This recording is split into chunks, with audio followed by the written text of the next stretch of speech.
And out of Lilburn is speaking out tonight exclusively to our 11 Alive investigators about what he says has been years of abuse and neglect.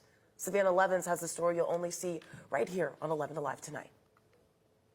January 1st, 2018, I was involved in a real bad trucking accident.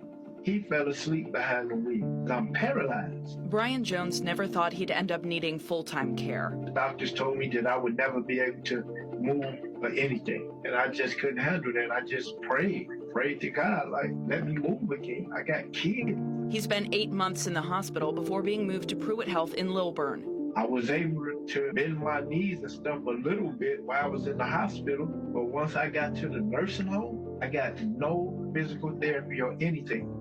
He says he's since reported several instances of alleged abuse and neglect to the Office for Civil Rights and his ombudsman, a government-appointed advocate tasked with investigating complaints. I've been left sitting in feces and urine for 7 to 8 hours. I've been verbally abused. For me, if you want to, for me right now. Just shoving food down my mouth, and it hurts. I have anxiety attacks all the time. Adult Protective Services investigations in Georgia are confidential and closed, but we pulled police records and found officers have investigated at least 3 recent allegations of abuse at the facility. One patient found with significant facial bruising. Another suffered a broken shoulder while being moved from the bed. Another patient alleged being raped. All of those cases were marked as closed or inactive for being unfounded or due to lack of evidence. I've talked to the state representatives and told them my situation of what's going on in here. Nothing ever happens. My roommate fell out the bed.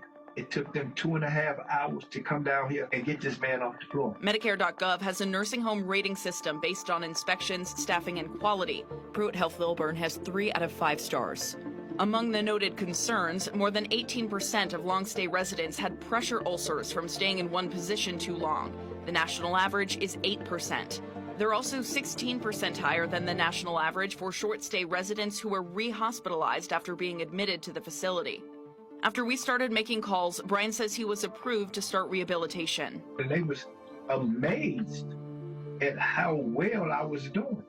It was like possibly if this would have happened right after my accident, I might have been able to walk again. We reached out to Pruitt Health about Brian's allegations. A spokesperson said in a statement, the safety of our patients and employees is our absolute highest priority. We follow all state and federal regulations and reporting guidelines. We are committed to caring for our patients.